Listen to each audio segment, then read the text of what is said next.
Trust doesn't shatter like glass. It erodes, bit by bit, day by day, excuse by excuse, until one afternoon, you open your mailbox, and a parking ticket tells you a story no one else had the courage to. That's how I found out, not from a confrontation, not from a confession, but from a white envelope stamped with a $78 fine and a location I hadn't set foot in since the day I said goodbye to the man who left me completely undone. My name is Olivia Martin. I live in a modest 2-bedroom apartment just outside Chicago, with hardwood floors that creak when the heat kicks in and a roommate who used to be my closest friend. Her name is Sierra Blake. We met through mutual friends during a brutal winter 3 years ago. She needed a place to stay. I needed help with rent. It was meant to be temporary, but like most temporary things, it grew roots, and for a while it worked. We made soup on Sundays. We shared laundry loads. We watched reruns of trashy reality shows and pretended our lives were less dramatic than theirs. She was loyal. Or so I thought, until she lost her job. It wasn't her fault, not entirely. Company downsizing. Some shady internal politics. She cried when she told me. I'm scared, she whispered. I don't know how I'm gonna get back on my feet.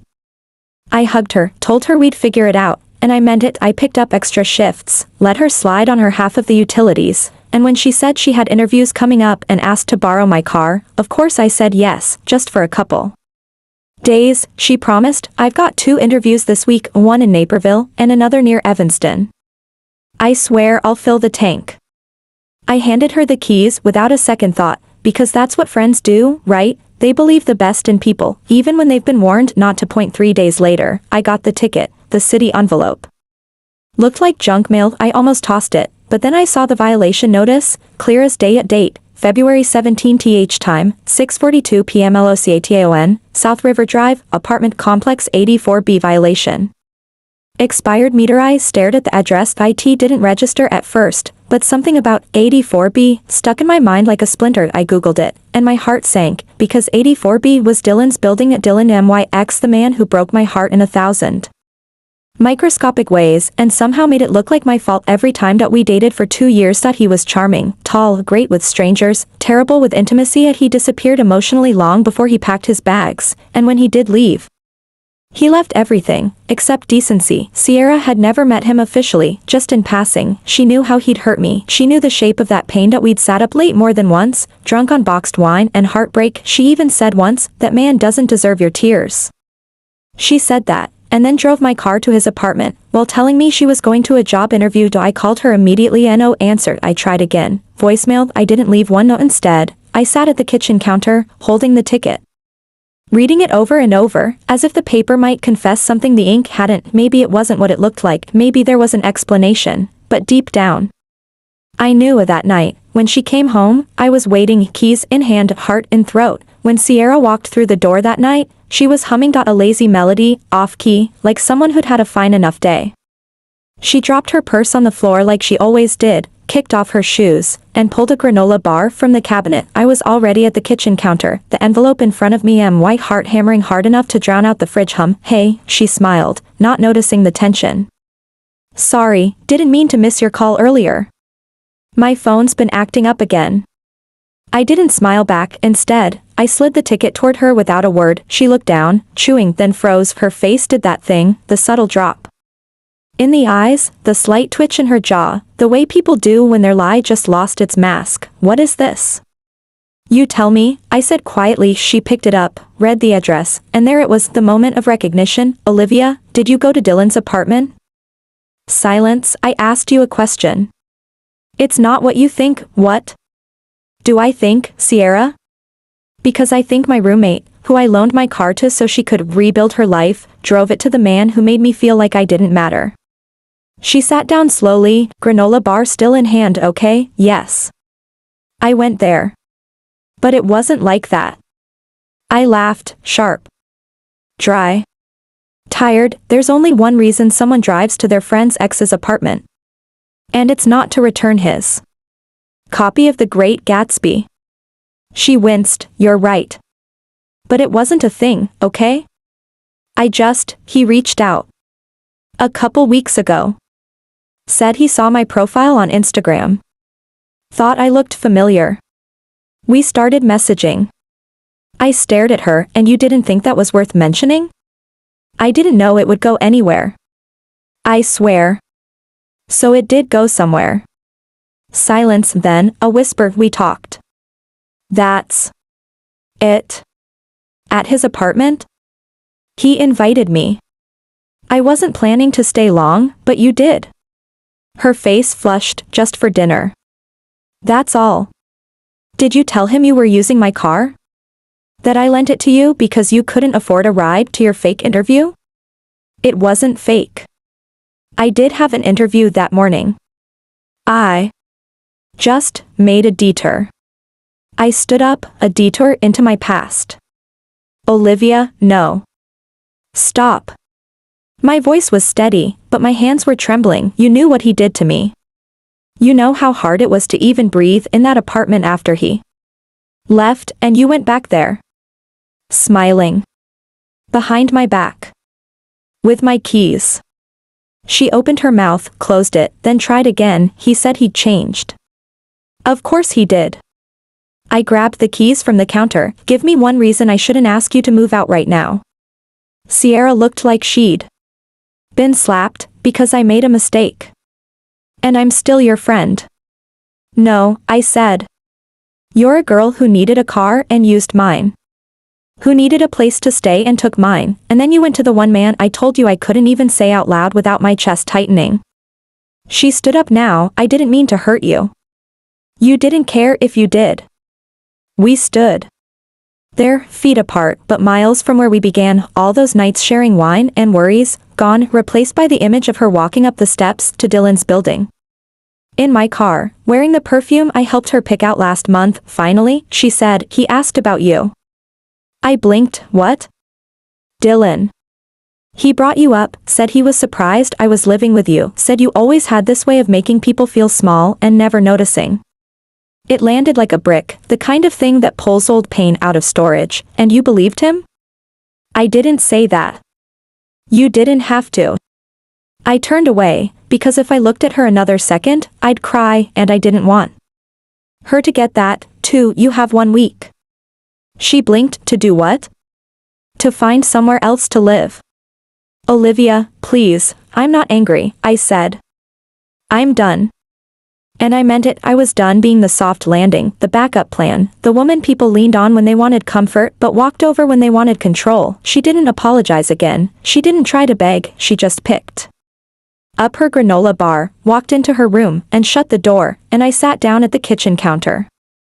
Alone in the apartment I used to share with someone I thought was mine. I thought the worst part was over, thought I'd found the rot, pulled it out at the roots, and could start cleaning up what was left, but betrayal doesn't work like that. It leaves pieces, breadcrumbs, digital ghosts, and when I couldn't sleep that night, after Sierra had retreated to her room and silence took over our apartment like fog, I made the mistake of opening Instagram, just to scroll, just to distract myself, but the algorithm has a sick sense of humor. Dylan's profile was private, always had been, but his new post was public, and it had been up for 5 days. 5. A black and white photo.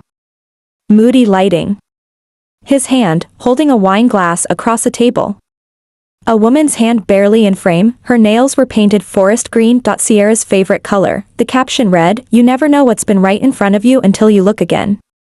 Over 100 likes. 4 comments, and 1 tagged location, a wine bar on Halstead Street. I'd been there with Dylan at IT, was our anniversary spot. The fact that he took someone else there? That was cruel. The fact that the someone else was her? That was calculated. I stared at the photo, zoomed in on the blurred outline of her rings, noticed the chipped polish on her pinky, same chip I saw 2 nights ago when she was eating cereal. On the couch, the memory hit like a hammer. I've got an interview Tuesday afternoon, need to borrow the car again? That was Tuesday, this was Tuesday. IT had never been an interview. IT had been a date. The rage didn't come all at once. IT came slow, cold, like the kind of heat you don't feel until your skin's already burned the next morning.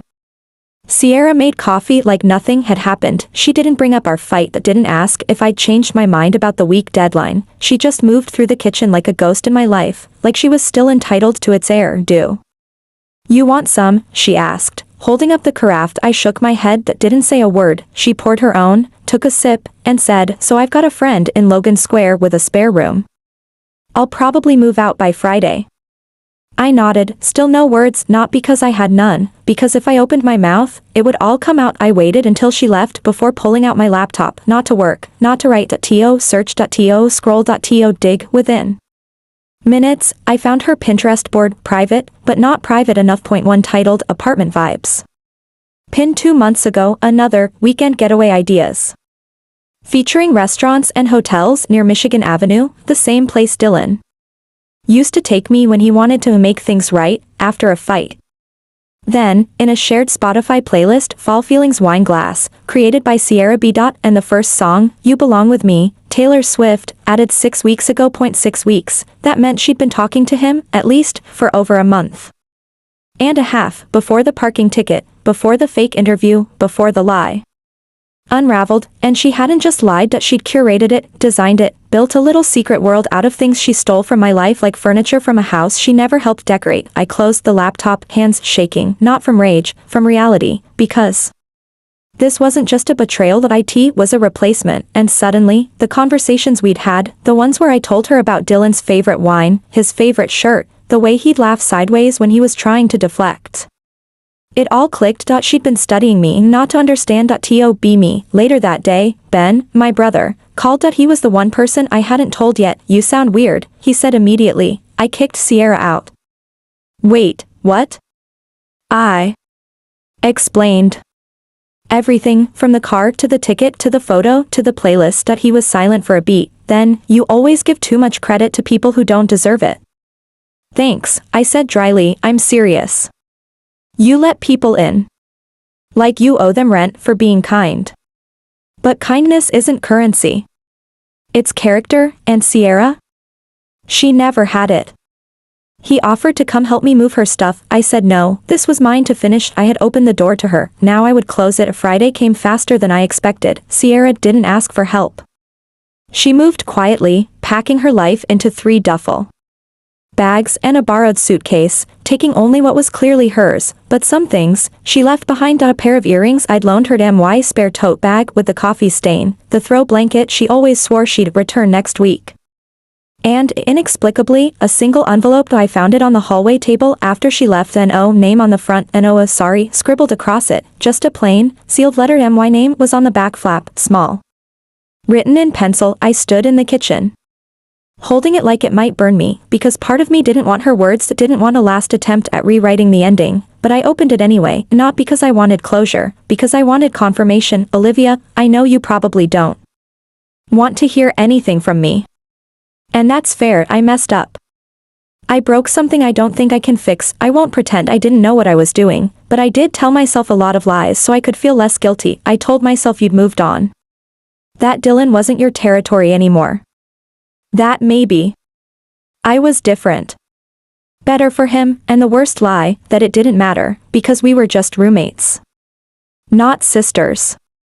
Not family. But now, standing outside this apartment for the last time, I know better. You didn't just give me a place to live, you gave me peace, and I shattered it. I won't ask you to forgive me, but I needed you to know this wasn't casual, that I really did care about you. I was just selfish enough to choose curiosity over character. Sierra, I folded the letter and placed it in the drawer beneath the junk mail and appliance manuals. I didn't throw it away, not because I believed her, because someday I might need to remember exactly what not to accept again. That night, I stood in the center of the apartment, now eerily quiet. The living room looked bigger without her things, lighter, but not better. Not yet, just different. My phone buzzed. A text from a number I hadn't seen in nearly 10 months. Dylan, didn't expect you to keep tabs. Hope you're well. That was it. No greeting, no apology, just ego wrapped in politeness. I stared at it, reread it 3 times, then typed, we need to talk tomorrow. Neutral place. He replied within a minute, name it. We met at a cafe we never used to go to. By design, I didn't want echoes of our past interrupting the conversation I knew I had to have. He was already there when I arrived, wearing the same smug calm he used to wear when he was 2 lies deep but not ready to admit to the third. Olivia, he stood, smiling. You look great. Don't do that, I said, sitting. Do what? Start with flattery so you can steer the conversation. He raised his hands in mock surrender. Okay. No charm. Just conversation. I didn't touch my coffee. Did you know she was my roommate when you reached out to her? He didn't blink, yes. And you still chose her. I didn't choose anyone. It wasn't a plan. She popped up on my feed. I messaged her. One thing led to another. You knew what you were doing. And what were you doing? Keeping her as a roommate/best friend after telling me I was the villain of your story? I stared at him. You were the villain. He leaned back. Look, Olivia. I didn't reach out to hurt you. But I didn't reach out to protect you either. I just followed what felt good. I let those words sit in the space between us. That's your whole thing, isn't it? You follow what feels good, and ignore what it costs. He looked away, and not in shame I in boredom, and suddenly, I understood that he hadn't changed, not in the ways that mattered. He still thought the world revolved in his direction, and Sierra, she just stepped into orbit, unaware of how quickly gravity turns cruel. I stood up. This isn't a closure talk. This is a boundary being built. What does that mean? It means I'm done keeping polite silence so men like you can keep calling themselves good guys. He laughed lightly. You came all this way just to say that? No. I came to say you don't matter anymore.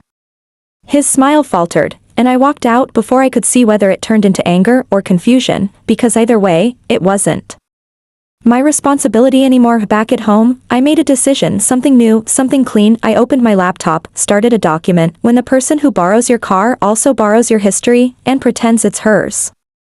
The title made me smile, because this time, I wasn't waiting for the world to hear me. I was writing it myself. Healing doesn't begin with forgiveness. It begins with separation, from the lies, from the people who shaped them, and maybe hardest of all, from the version of yourself who allowed it. That's what the days after my meeting with Dylan felt like, not peaceful, but cleared, like a storm had finally moved out. And the wreckage left behind was mine to sort. Quietly. Privately. Without apology, I started small. I rearranged the furniture, moved the couch to face the opposite wall, donated the coffee table Sierra bought from a thrift store 2 blocks over, threw out the wine glasses we used to celebrate nothing. It was petty, maybe, but necessary, because sometimes, reclaiming space means removing every object tied to a moment you wish you'd walked away sooner from. I bought new curtains, light gray, let the sunlight back in literally and metaphorically. Then I did something harder. I opened a new tab in my browser, hovered over the words I had typed in the heat of my pain. When the person who borrows your car also borrows your history, and pretends it's hers. I hit backspace, not because the words weren't true, but because I didn't want my first story, my real story, to start from her or him. I wanted it to start from me. So I wrote a new line. This is a story about how I lost my sense of safety, and how I built it again, one rule at a time. And then I wrote the first rule. Rule 1, don't confuse access with intimacy. Just because someone shares your space, your playlists, your groceries, or your heartbreak, doesn't mean they've earned your trust. That journal entry turned into a blog post. I almost didn't publish it, but something inside me, a small, rebuilding part, said, if even one woman reads this and sees herself, it's worth it. So I hit publish, and went to bed with my phone on silent. When I woke up, the post had been shared 68 times. By noon, over 300 comments poured in. I gave my ex's new girlfriend a job recommendation. Before I knew, my best friend started dressing like me. Then dating him. I thought I was alone. Thank you for showing me I wasn't. Each comment made the apartment feel warmer, not because strangers validated me, but because they reminded me I wasn't invisible. Later that day, I got an email from a local women's publication, small, independent, but real. They wanted to know if I'd write a guest essay on boundary grief. The way we mourn the relationships that die not in one blow, but in little cuts, the kind where love fades into loyalty, then loyalty melts into obligation, and before you know it, you're holding pieces of a friendship that only existed because you didn't want to be alone. I said yes, then cried, because it had been so long since anyone wanted something from me that wasn't attached to expectation or entitlement. That weekend, I went to the bookstore alone, bought a hardcover journal. A new pen, and a small silver charm for my keychain that read, protect your peace. The old me might have laughed, the new me, clipped it onto my bag like armor. Sierra never reached out again. She unfollowed me on Instagram. Dylan did, too. For a second, it stung, but then I realized something. They left the conversation because they were never ready for truth that didn't center them, and I was just getting started. 3 weeks after I published that blog post, I got a message from someone I never expected to hear from again, but before that came the momentum. It started with the local publication. They titled my guest essay, "When the Person You Trusted Borrowed More Than Just Your Car." It was raw, unfiltered, the kind of writing that didn't care about clean endings or neat forgiveness. They published it on a Monday. By Wednesday, it had over 10,000 shares. By Friday, I was getting DMs from strangers, women, men, even a therapist in Seattle who said she'd printed the article and posted it on the waiting room bulletin board. "This made 3 of my clients cry," she wrote, in a good way. I was stunned. Because I'd written it at my lowest, in sweatpants, sitting on the floor, still reeling from the echo of Sierra's voice saying, "It wasn't like that." And now it was helping people name their own wounds. Then came the email, subject line hits Sierra. I stared at it for a full 10 minutes before clicking. The message was short. No greeting, no sign off, just, "I read what you wrote. I deserved it, but I hope you'll remember that once I was more than the mistake I made. Be well." I sat with it, read it again, and again. The old me, 3 weeks ago, 3 months ago, 3 years ago, would have responded politely, carefully, with empathy shaped like apology, but now, I didn't owe that version of myself any more compromises. So I didn't reply, and not out of cruelty, out of clarity. She'd had my presence. She didn't get to keep my attention. That night, I opened my journal, wrote a rule 2, not everyone who hurts you is a villain, but that doesn't mean they deserve access to your healing. I underlined it twice, then I poured a glass of wine and finally finished the draft of an essay I'd been avoiding. About the first night Dylan made me feel small, not just in his words. How he laughed when I cried. How he dismissed my fears with phrases like, "You're reading into it. That's not what I meant. You always do this." It wasn't physical abuse. It wasn't shouting. It was erosion, the kind where love disappears slowly. And when you finally notice, you're standing in rubble you helped protect. The essay was picked up by another platform, this one bigger. I got my first offer to speak on a podcast, then a second, then a request to write full-time as a contributor to IT. Didn't pay much, but it paid enough to prove my voice wasn't a footnote. That IT was the headline. I got a message from a woman in Toronto. "I read your story on a Tuesday morning and ended a 5-year friendship by sunset. Thank you for giving me the words I couldn't say myself." I cried when I read that one, because that's what healing looks like sometimes, not becoming perfect, but becoming clear enough to help someone else name their pain. Then, the second surprised an email, this time, from Dylan. "Hey. Just wanted to say, you were right about everything. I'm working on it, and I hope someday, we can talk without all the past in the room." No pressure and no guilt. It almost felt mature, but I knew better, because regret and growth are not the same thing. I didn't reply to him either. Instead, I wrote rule 3 in my journal. Just because someone finally sees your value doesn't mean they're entitled to stand in it. Ben took me out to celebrate the first time my byline appeared in a print magazine. He raised a glass and said to my sister, who finally realized she was never the side character. I laughed, but inside, I wanted to cry, because he was right. For years, I had let everyone else take the lead in my story, and now, finally, I was writing it myself. The email came on a Thursday afternoon, just as I was drafting a new post titled, "Borrowed Boundaries."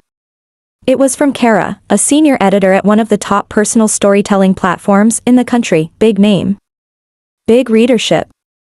Big opportunity. "Hi Olivia, I read your piece on the girl who took my car and my history and couldn't stop thinking about it. We'd love to commission a longer version, something deeper, maybe even a multi-part feature. Think, full narrative.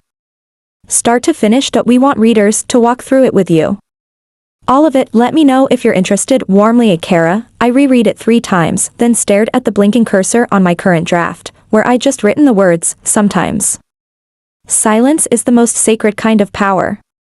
How ironic, because here was the world asking me to break that silence, not for closure, but for clicks, and yet, it wasn't that simple. This wasn't a gossip column. This was a space where real stories lived and breathed, where voices like mine, quiet survivors of friendship betrayal and relational erosion, were being heard. The platform had reach, influence, credibility, and for the first time, I had the chance to tell my story, fully. Unapologetically, on my terms, but something tugged at me, something old, something protective. A voice I'd only recently learned to trust. It whispered, "Do you want to tell the story? Or do you want to relive it?"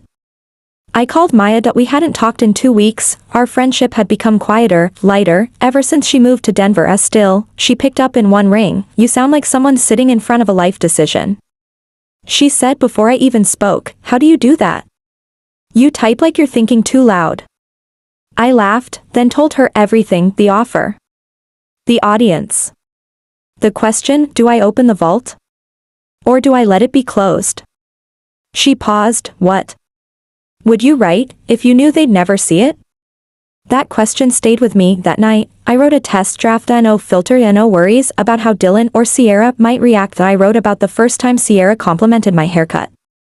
Then bought the exact same one the next week. I wrote about the time she accidentally wore my sweater on a night out and kept it for months. I wrote about how Dylan used to pick fights with me in public but apologized in private so no one else would see the damage, and I wrote about the worst day, the day I found the parking ticket, the moment the truth printed itself in fine ink and forced me to acknowledge what my gut had been trying to say for months. They had both been circling me for years, not because they admired me, because they didn't know how to be anything until they saw what I already was.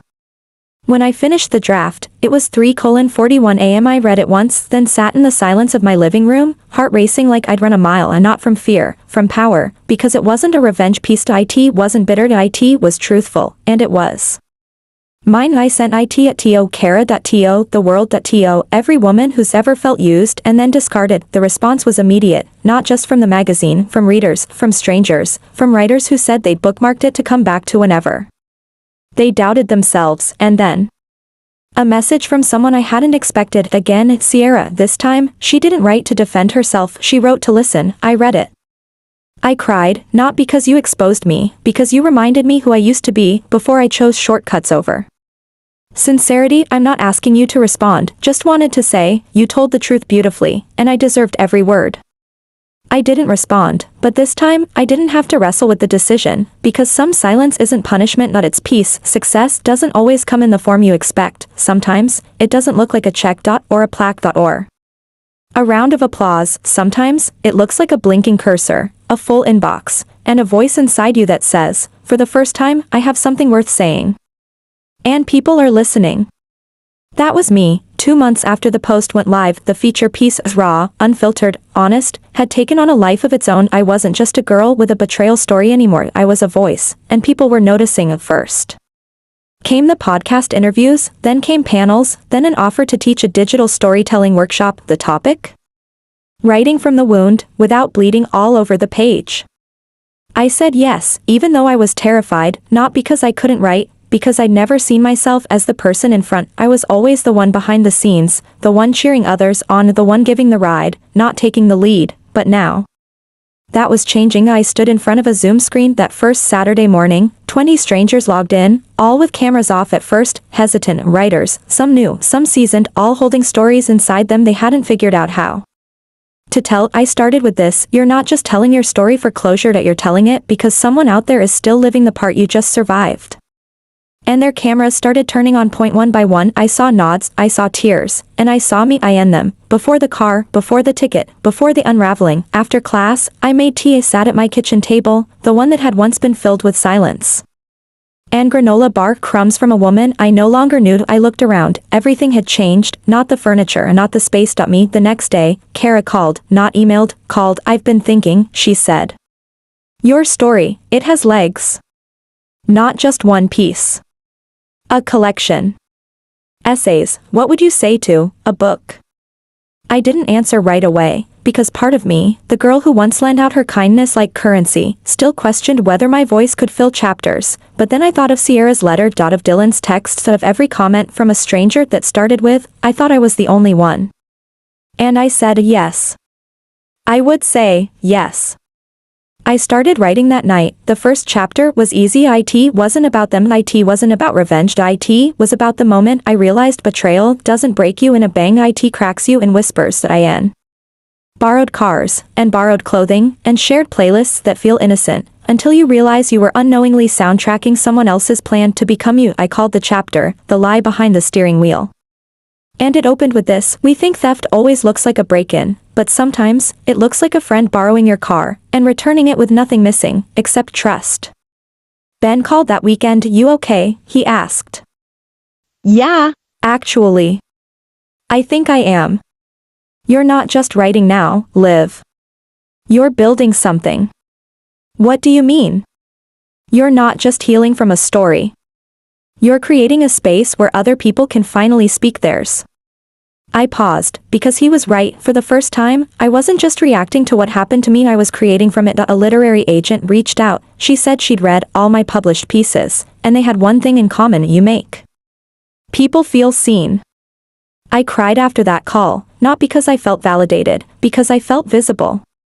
Something Dylan never did, something Sierra pretended to do, until she needed a costume. I told the agent I'd need time. To finish the draft. To be sure I was writing it for the right reason, and she said the most surprising thing: we can wait. Your story deserves its full shape. That night, I wrote another rule in my journal. Rule 4: you are not responsible for protecting the people who hurt you from the truth of what they did. I closed the journal, looked around my quiet apartment. No echo of her, no shadow of him, just a room filled with morning light. And the sound of a woman who had finally decided to make her own noise. The closer I got to finishing the manuscript, the louder the question became: do you name them? Sierra. Dylan. I'd written them into the story, described their actions with honesty, detail, restraint, and no embellishments. No dramatics. Just truth, but their names, still placeholders. Like shadows in the margins, recognizable, but never confirmed them. Why? Agent Rachel brought it up gently during our third call. You're well within your rights to use real names, she said. Especially if everything you've stated can be backed up. I know. But I don't know if I want to light that match. She didn't push, she just said, power and revenge are not the same thing. You get to decide what you want this book to hold.